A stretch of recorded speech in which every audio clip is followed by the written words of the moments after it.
Muy buenos días y feliz sábado a todos los amigos que nos ven y nos escuchan a través de el internet. Nos sentimos muy contentos de poder compartir con ustedes este repaso de la lección de escuela sabática, la lección número 8. Queremos excusar a nuestro querido hermano y compañero y amigo, el pastor Fernando Dávila, y como es de costumbre, me acompaña nuestra querida profesora y directora Grisel Díaz. Profe, ¿cómo está?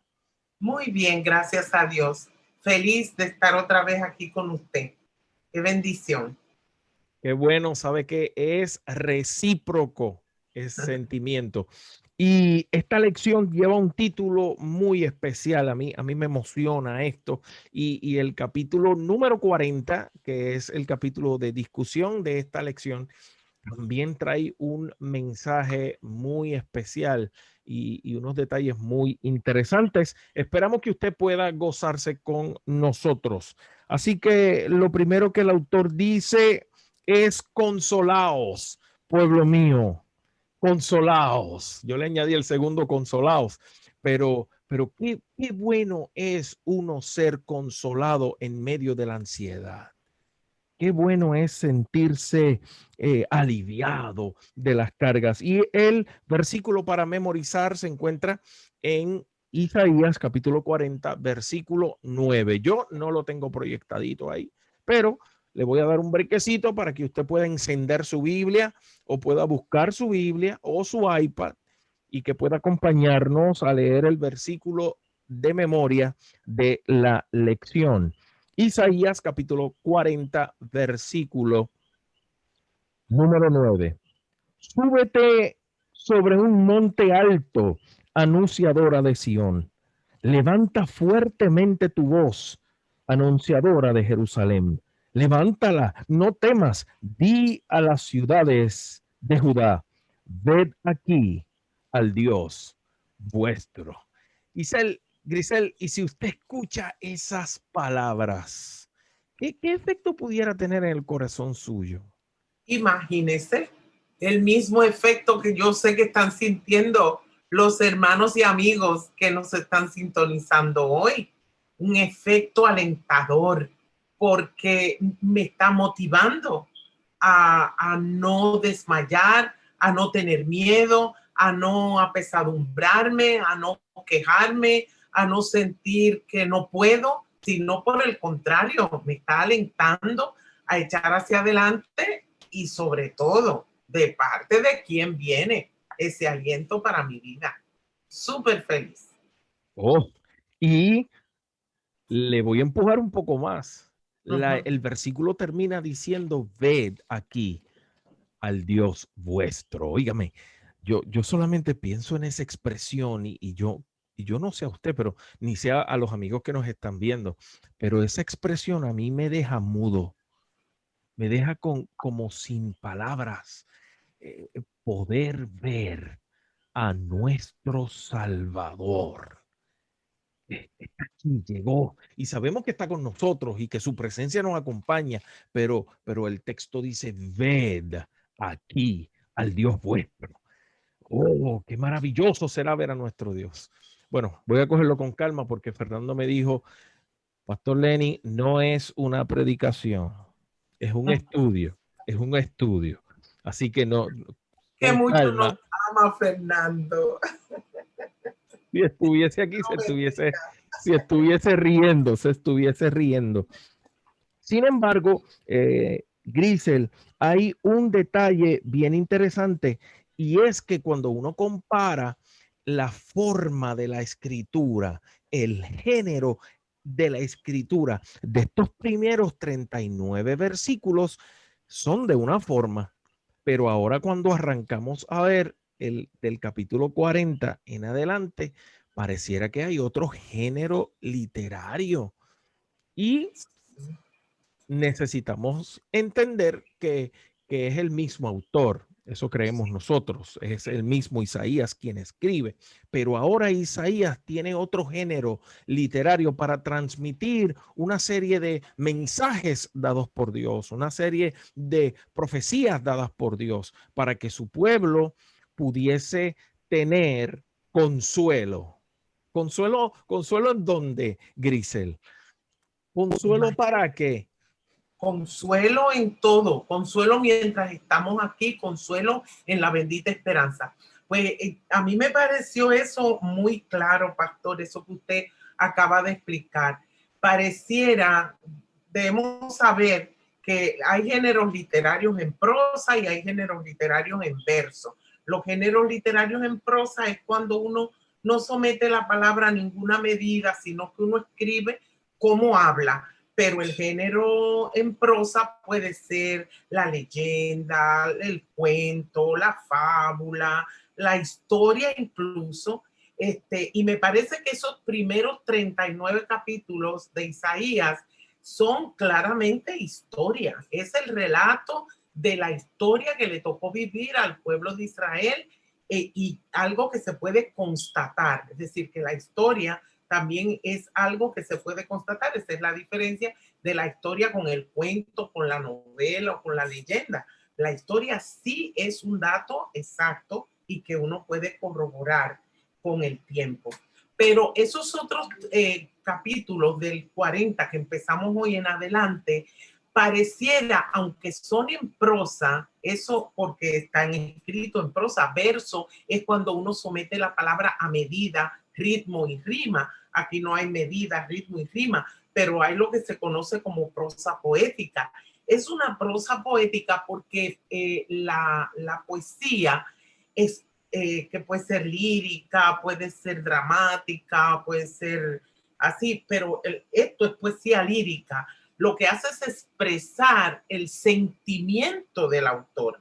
Entonces, en este capítulo 40, nosotros vemos el sentimiento de Dios por su pueblo.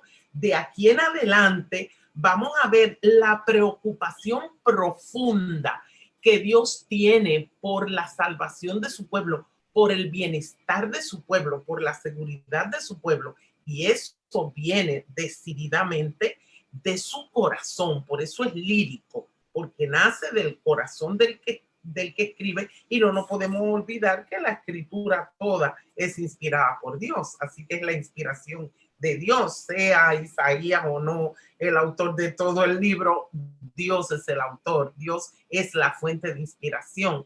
Así que aquí vemos el amor de Dios por su pueblo verterse, regarse, que se convierte a veces en una súplica, a veces en una llamada de atención, pero casi en todo este capítulo vimos a Dios diciéndole al pueblo, es como vuélvete a mí, mira, yo soy tu protector, yo quiero tu bien, yo me ocupo de ti, yo tengo el poder para hacerlo. Encima de que me quiero hacer cargo de ti, mira, yo tengo el poder para hacerlo. Dame esa oportunidad. Qué maravilloso. Tremendo. Me gustó un factor que mencionó, me encantó porque dijo que esta lírica expresa el sentimiento de Dios. Y me llama la atención que lo primero que escribe el profeta en Isaías 40, versículos del 1 al 2, es consolaos, consolaos, consuelen a mi pueblo, dice su Dios. Hablen con cariño a Jerusalén. Y estoy leyendo de la versión, de la nueva versión internacional. Consuelen con cariño, hablen con cariño a Jerusalén y anúncienle que ya ha cumplido su tiempo de servicio, que ya ha pagado por su iniquidad, que ya ha recibido de la mano del Señor el doble por sus pecados. Y yo me voy a detener aquí porque pareciera que el Señor está como que listo para castigar, listo para reprender. Sin embargo, necesitamos mencionar que el castigo, tomando la palabra reprensión que aparece en Proverbios 1:23, y no he hecho el estudio para saber si es la misma que aparece aquí. Estoy hablando, ¿verdad? Por lo que he entendido.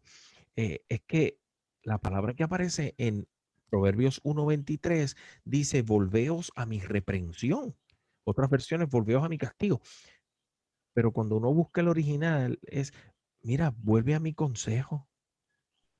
Exacto.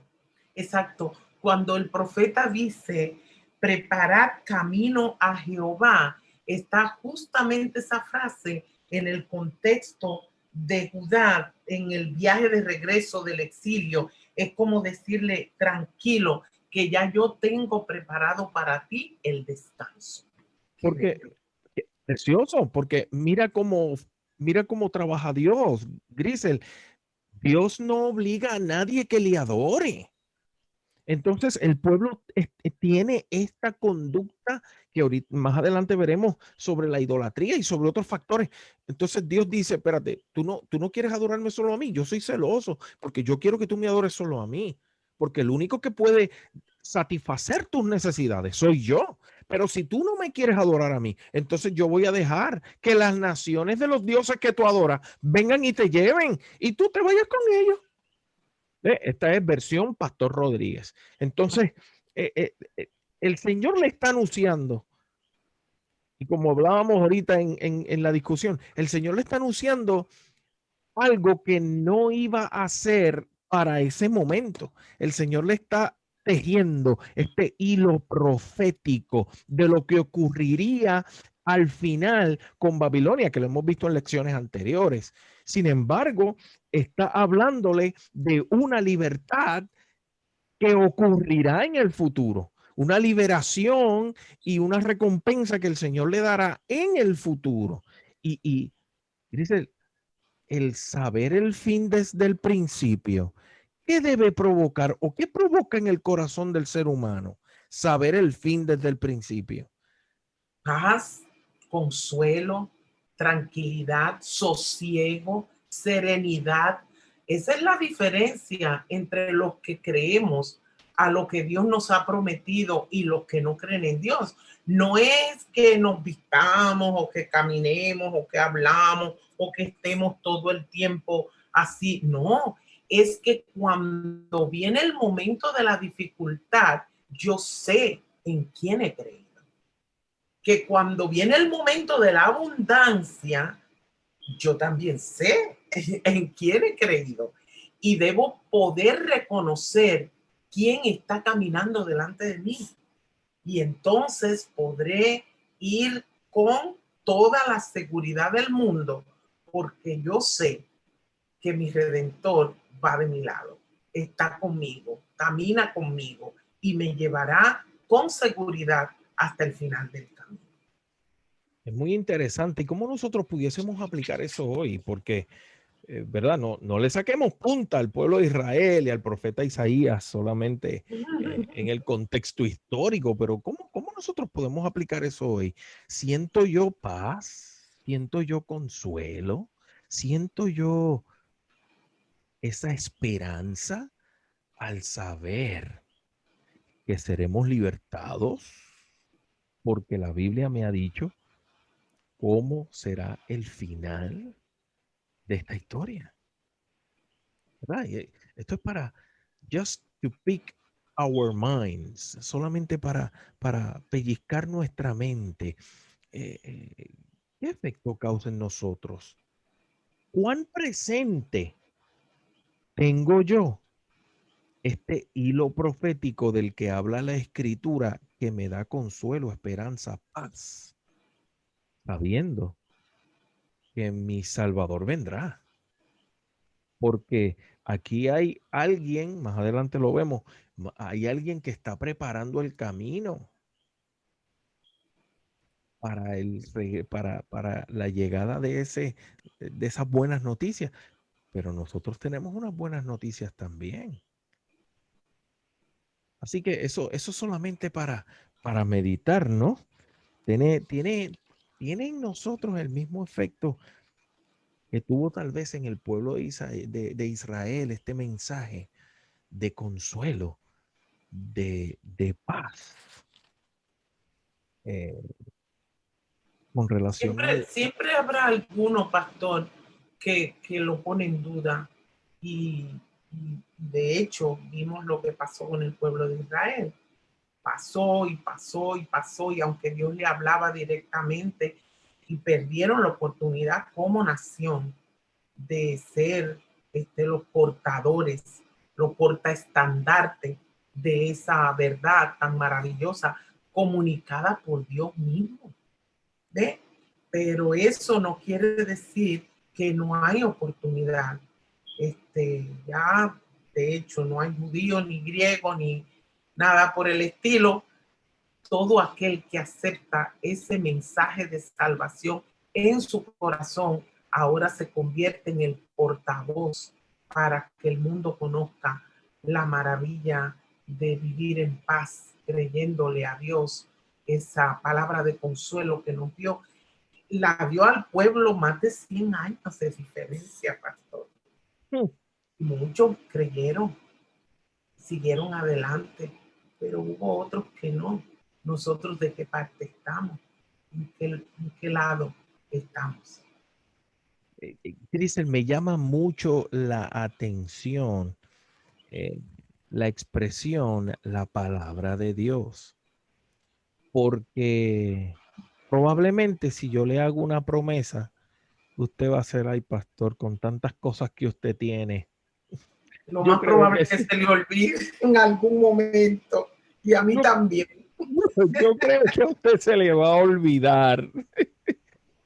Pero aquí hay un dato muy interesante, y es que las palabras de todos pueden pasar. De hecho, los versículos 3 al 8 del capítulo 40 nos habla claramente de la comparación entre nosotros y la palabra de Dios. Grisel, ¿pudieses decirme algo con relación a eso? Imagínense que la palabra de Dios permanece para siempre. Mire qué frase, qué expresión.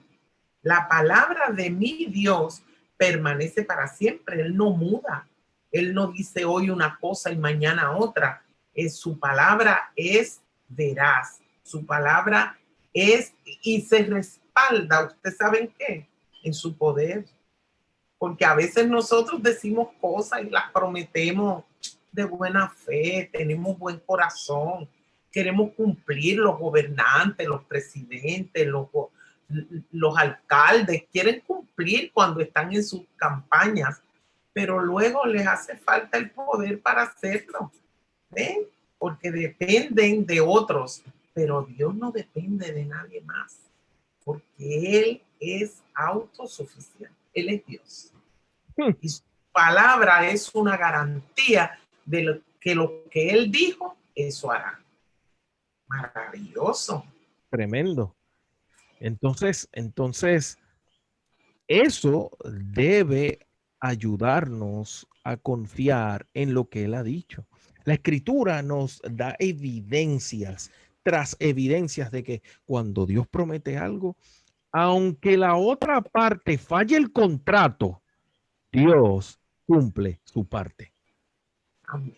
Bendito sea el nombre del Señor. Y eso lo vemos constantemente en el pueblo de Israel, desde que salieron de Egipto como esclavos. Ellos quebrantaron el pacto, pero Dios permaneció fiel. Incluso rechazaron lo que Dios les ofreció, pidiéndole carne, y Dios le concede lo que piden. Entonces, qué brutal, qué tremendo, qué maravilloso es nuestro Dios. Paréntesis, amigo querido, hermano querido, y por las muchas situaciones difíciles, si por las muchas tormentas, si por los muchos malos momentos que te han tocado pasar, tu fe se ha visto debilitada, hoy queremos recordarte que Dios es fiel a sus promesas, que Dios cumplirá lo que ha dicho a través de sus profetas, que Dios está presente, que Dios nunca abandona a sus hijos, que continúes creyendo en la palabra poderosa de Dios porque ha demostrado evidencias, y el autor le llama obras viales, obras que son reales, obras que son hechos, obras que si pasaron en el pasado, valga la redundancia, también ocurrirán en el futuro, porque Dios sigue siendo el mismo. Y si Él dijo que regresaría, Él vendrá. Me emocioné, me emocioné. Muy Porque, bien. porque aquí yo veo una analogía, y aunque el autor no la menciona, Grisel, quiero saber tu opinión sobre esto. Aquí se menciona a Juan el Bautista que está preparando el camino y que la palabra de Dios permanece, que es fiel, que se case la hierba y caece la flor, pero la palabra de Dios permanece para siempre. Y compara al ser humano como la hierba que se marchita y Hoy se es, cae, mañana no es. que hoy es y mañana no es y deja de ser. Entonces, hay un vocero que prepara el camino del Señor, que muy bien puede aplicársele a Juan el Bautista, que preparó el camino para la primera venida de Jesús. Entonces, ¿será que esto también pudiese aplicarse a nosotros hoy para la preparación de la segunda venida de Cristo? ¿Qué te parece? Eso no está en la lección, me fui por la derecha, pero ¿qué te parece eso? Bueno, yo creo que sí, que es parte muy importante de la lección. Y de hecho yo me atrevería a relacionarlo con el siguiente tópico, que es el del nacimiento de la evangelización. Ya usted lo dijo, el apóstol Juan preparó el camino para que Jesús iniciara su ministerio terrenal, pero nosotros estamos aquí también con una encomienda de preparar el camino para la segunda venida de Cristo. Mm, Nosotros estamos aquí, somos el origen de la evangelización está en mi salvación, está en tu salvación. Si en ese momento que tú fuiste alcanzado por Jesús, en ese momento que yo fui alcanzada por Jesús, nació un evangelista. Y eso también lo menciona el espíritu de profecía. En cada nuevo creyente nace un evangelista. ¿Por qué?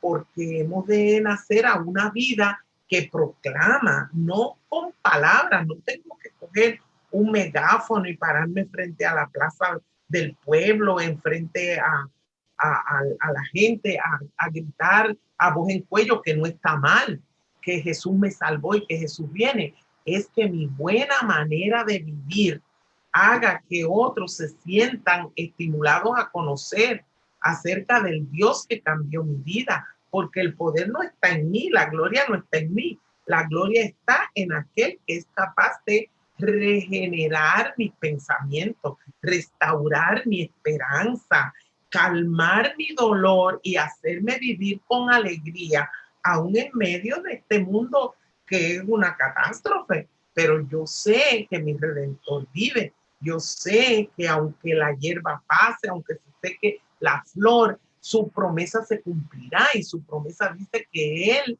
restaurará mi vida total y plenamente. ¿Usted sabe qué cosa tan maravillosa es esa, pastor? Es algo indescriptible para mí. Pues por eso es que nosotros, los cristianos, estamos llamados a vivir de una manera distinta. No es a decirle al otro, ay, tú comes eso, tú vas a tal sitio, tú te viste así, tú te pones esto. Eso lo va a hacer el Señor en el corazón de cada uno, pero sí que cuando te vean a ti atravesar una crisis, sepan dónde tú buscas esperanza, consuelo y paz. No mm, es en esto, aquello y lo otro. Mi consuelo está en Jesús, mi esperanza está en Jesús, mi poder para superar mis crisis no está en la capacidad que yo tengo, sino en el poder de mi Dios, que Él lo puso a disposición mía para su gloria y su honra. O sea, digo, de eso hablamos, ¿verdad? ¿no? Yo creo que usted predicó ahí. No, Fernando no quiere. Pero es que en eso consiste el evangelio, Grisel. Entonces, muy bien titula el autor de la lección el nacimiento del evangelio. Esto presenta la importancia de tener presente, número uno, que la libertad es una buena noticia. Pero Pastor Lenny, ¿por qué tú dices libertad? Porque estos textos se aplican a, como ya dijimos, a esta libertad futura que el pueblo tendría del cautiverio babilónico.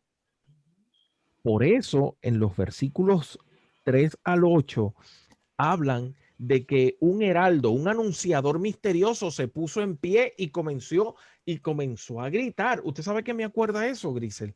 Me acuerda los tiempos tristes del huracán María, cuando no había nada abierto y entre todos los vecinos acá en mi barrio, en mi calle, cuando alguien se enteraba de que abrían el supermercado o que abrían cierto lugar, ese vecino le avisaba a todo el mundo en la calle. Yo recuerdo que cuando yo salí, no me acuerdo a qué cosa, y vi que abrieron el puesto de gasolina que estaba cerca de mi casa. Yo, antes de hacer fila, me fui. Le dije a cada miembro de mi familia, cojan un carro. Le dije a mi mamá, coge un carro. Y a todo el mundo, coge un carro. Y fui a los vecinos a decirle, el puesto de gasolina ya abrió. Porque era una buena noticia. Era una buena noticia. Entonces, nosotros también, para traerlo a la aplicación, ¿verdad? Aunque volvemos, el contexto es la liberación, el regreso del pueblo de Israel después del cautiverio de Babilonia, mucho tiempo antes. Y como hablábamos ahorita, cómo eso debía darnos esperanza. Y lo que estoy trayendo ahora es, ¿cómo consideras tú la evangelización? Una maravillosa noticia. ¿En qué está centrada? Una maravillosa noticia, porque en este mundo la gente cree que naces, vives, mueres y ya no hay esperanza. Los que tienen ese deseo de esperanza de alguna manera, de trascender un poquito, empiezan a hablar de reencarnación y esas cosas y acaban hasta haciendo pollitos, burros, caballos, otras cosas que no son. No, la promesa de Dios para mí es que Él va a restaurarme, va a hacer de mí una criatura incorruptible, es decir, que no estaré sujeta a la tentación y al pecado, y que viviré eternamente con Él, que disfrutaré de la eternidad, por la eternidad, de todo lo que Él creó desde el principio, con el propósito de que disfrutáramos nosotros. Entonces, es una maravillosa noticia. Yo pienso, pastor, que la liberación, para traerlo al contexto actual, la mayor liberación que puede tener alguien es saber que estaba muerto en sus pecados, sin esperanza, sin futuro, sin paz en su corazón, y encontrar que Cristo vino a liberarte, a darte perdón, restauración y esperanza de eternidad con Él. Entonces, eso es una maravillosa noticia y los salvados viven disfrutando esa esperanza gloriosa. Entonces, la gente debe ver en nosotros esa alegría, esa esperanza, ese entusiasmo. ¿Sabes? Que la palabra entusiasmo es Dios en ti, ver a Dios en ti manifestarse en cada una de las acciones de tu vida. Entonces, por eso es que el cristiano tiene una energía contagiosa, una energía positiva. El cristiano no es la persona que vive amargada, no es la persona que vive renegando, no es la persona que vive quejándose. El cristiano es una persona que sabe que no importa lo que estemos atravesando hoy, ahora, aquí, yo sé que mi Redentor vive, que cumplirá su promesa en mí, que su palabra es fiel y verdadera y que su poder está a mi entera disposición. Él es nuestro pastor. Amén. Y Amén. hoy, y hoy tal vez no conocemos mucho ese contexto porque ¿verdad? No hay mucha gente con ovejas, manejando ovejas, teniendo rebaño de ovejas. Pero es muy interesante esa dinámica que no viene al paso, pero el texto en esta porción de la lección habla de que Él es el pastor, que cuida sus ovejas, protege a sus ovejas, se encarga de suplir para sus ovejas. Qué bendición. Me alegra saber que Jesús es mi pastor y que mi pastor es misericordioso.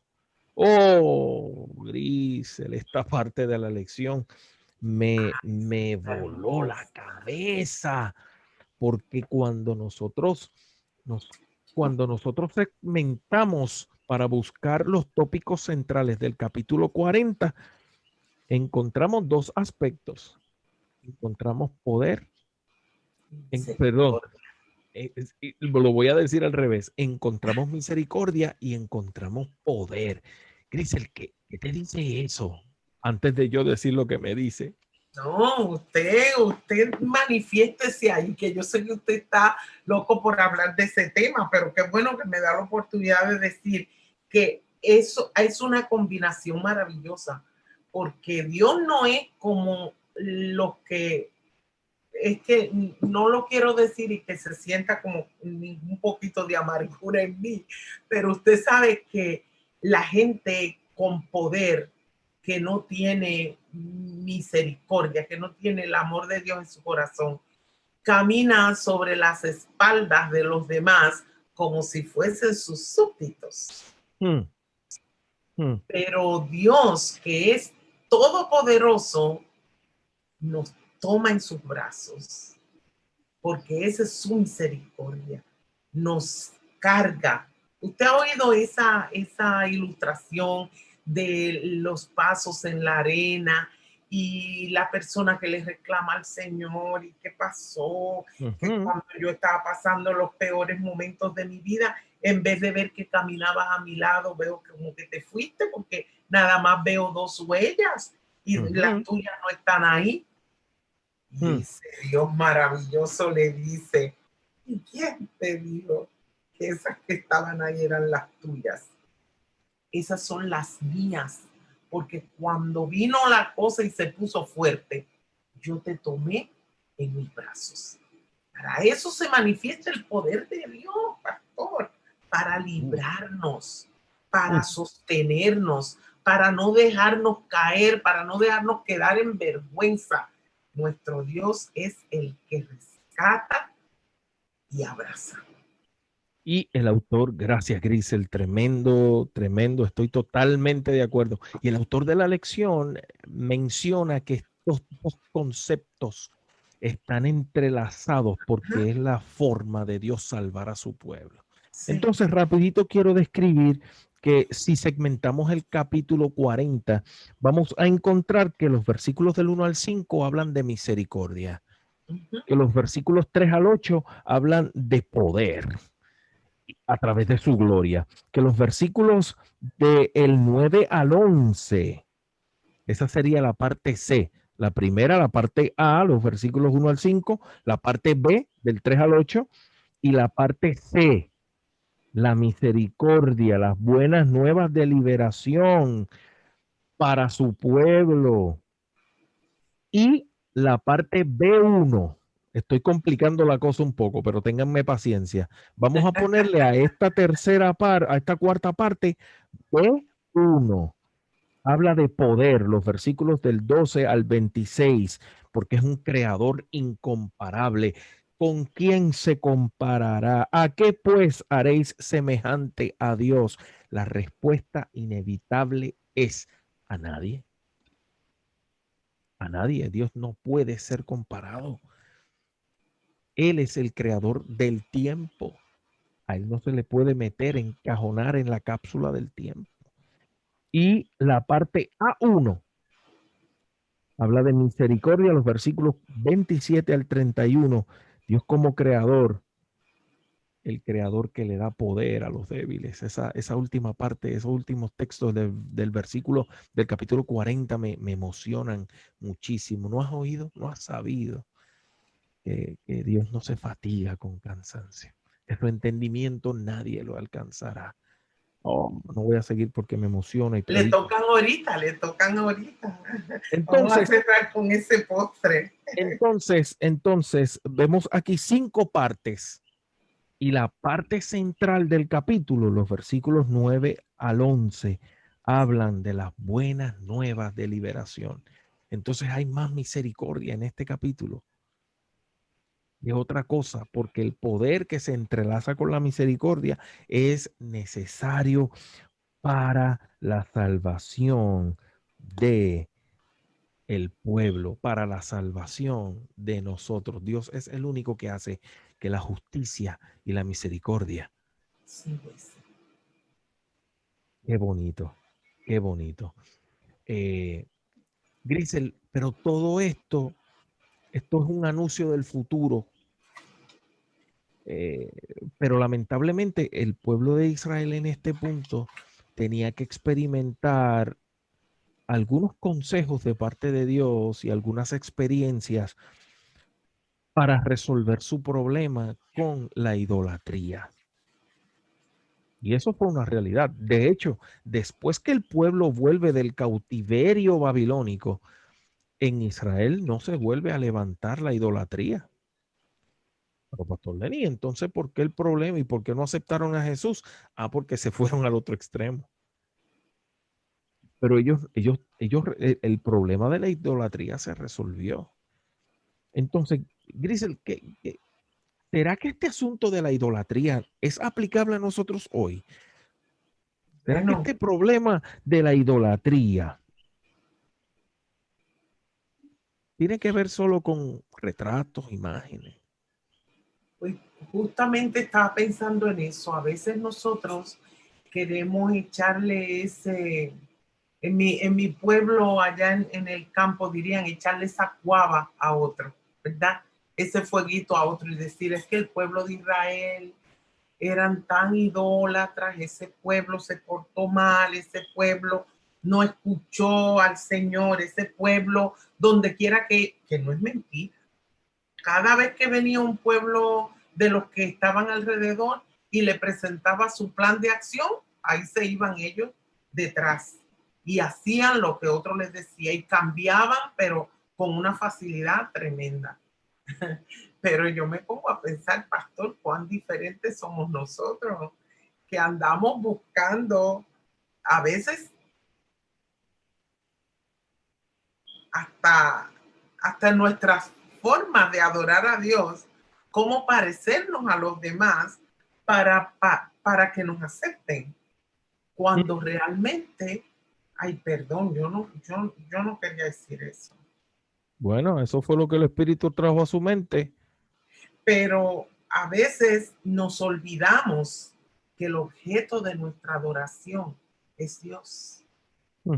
Es a Dios a quien queremos agradar, no es a la compañía la vamos a inspirar a que miren a ese Dios y lo adoren con nosotros. A veces eso se nos olvida. Entonces, el problema de la idolatría hoy día, y pienso que es lo mismo con el pueblo de Israel, es que se destruía la relación entre Dios y ellos porque algo siempre se interponía. Y entre nosotros no estamos hablando de una monedita, de una crucecita, de la virgencita o de la figura de palo, de plata o de bronce. No estamos hablando de eso.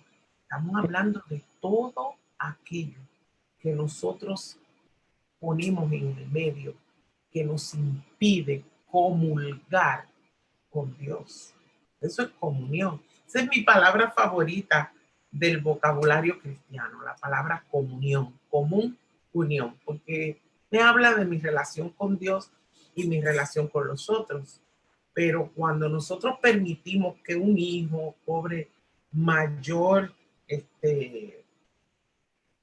prepotencia para mí, que mi relación con Dios, que un hombre o una mujer o una iglesia o un trabajo ocupe mi tiempo de común unión con Dios, también entrar en problemas de idolatría, porque eso es idolatría, pastor, la destrucción de una relación íntima con Dios, que es reemplazada por otra cosa. Y esa otra cosa, llámele lo que usted quiera. Yo no puedo ir a la iglesia porque no me ha dado tiempo a arreglarme el pelo, no puedo ir a la actividad de oración porque todos los días con el mismo vestido. Yo tengo que, no puedo faltar a tal cosa, pero no he tenido tiempo de comulgar con Dios. No he estado en intimidad con Dios, pero tengo que estar en las actividades. Tenemos que tener cuidado, pastor. Entonces la respuesta es sí. Sí. Hay cierto tipo de idolatría hoy en la iglesia, en nuestra iglesia. Entonces, mira lo que dice el comentario bíblico adventista, Grisel, en el tomo 2, página 105, 1005, debo decir. Cualquier cosa que tienda a disminuir nuestro amor por Dios o que interfiera con el servicio que le debemos, se convierte en un ídolo. Eso es así. Son palabras pesadas, pero es claro. Pero es lo que es, pastor. Esto me invita a hacer una introspección, porque al final del tiempo la pregunta será, ¿a quién vas a adorar? Yo tengo que adorar totalmente, yo me tengo que entregar por completo. Y el deseo de Dios es que podamos entregarnos a Él por completo, por agradecimiento, por lo bueno que ha hecho con nosotros. Bueno, Grisel, ya nos quedan unos minutitos. Pastor, déjame añadir un dato ahí. Sabes que la idolatría tiene mucha relación con el materialismo, que cuando hablamos de esto no podemos perder eso de vista. La idolatría tiene mucho que ver con el materialismo, porque la gente piensa que cuando tiene cosas, eso le va a proporcionar felicidad. Y nosotros debemos hacer bien claro a nuestros hijos, a la gente a la que influimos, a nuestros jóvenes, en mi caso a mis estudiantes, a los padres de mis estudiantes, que lo único que proporciona entera felicidad es Cristo, porque en Él hay esperanza, porque en Él hay paz, porque Él ha prometido que nos va a dar lo que necesitamos, porque Él va a estar con nosotros, porque si no, eso no quiere decir que tener cosas no es bueno, para nada. A mí también me gusta lo cómodo, lo bueno, a mí me encanta lo bueno, pero uno no puede poner eso antes que eso vaya a alejarte de Dios, porque las cosas, yo siempre tengo esa frase, las personas son más importantes que las cosas, siempre. Las personas son más importantes que las instituciones. Usted tenga mucho cuidado. Estamos de acuerdo. Porque cada persona es única y especial para Dios, pero cuando vamos a hablar de Dios ya eso es otro lenguaje. Con Dios no se juega. Él dice, yo soy celoso, yo no comparto mi autoridad, ni mi poder, ni mi gloria con nadie. Lo dice Jesús cuando le enseñó a sus discípulos la oración modelo, diciéndole al Padre, porque tuyo es el reino, el poder y la gloria por los siglos de los siglos. Amén. No nos metamos en el lío que no nos toca. Y la realidad del caso, Grisel, es que nos va a ir bien. Nos va a ir mejor de lo que esperamos. Así nos es. Entregamos por completo en las manos del Señor. Bueno, Grisel, el tiempo ha llegado, se fue volando. El tiempo ha llegado a su fin. ¿Cómo cerrarías? ¿Qué oración le dirías a nuestros amigos? Pues yo le voy a decir los versículos que usted está loco por decir. Qué versículos maravillosos con lo que termina ese capítulo 40. No te olvides que el que te llama, el que te promete, el que te consuela y te ofrece, es un Dios que no se fatiga, que tiene un entendimiento que no hay quien lo alcance, que da fuerzas al cansado y multiplica las fuerzas al que no tiene ninguna. Que los muchachos se pueden fatigar, que eso es bien difícil.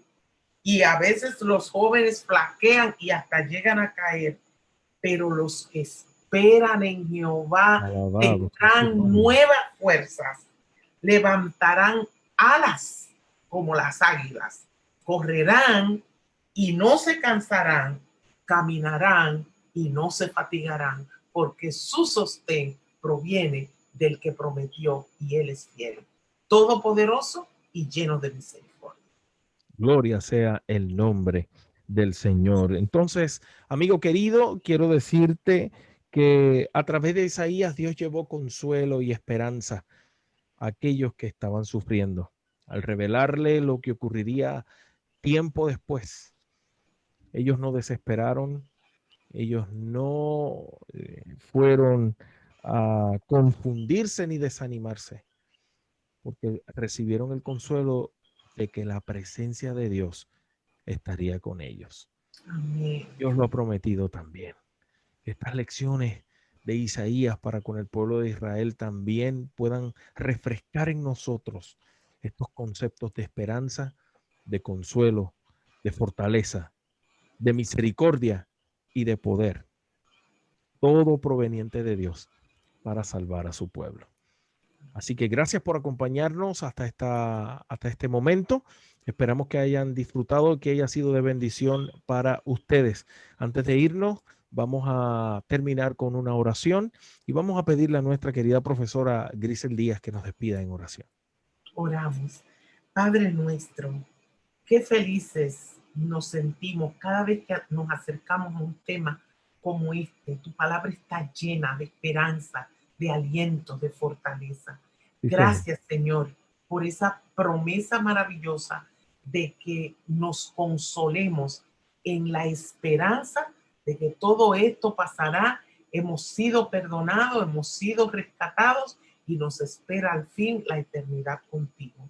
Que mientras ese momento llegue, nos aliente la esperanza. En el nombre de Jesús. Amén. Amén, Señor. Muchas bendiciones para todos.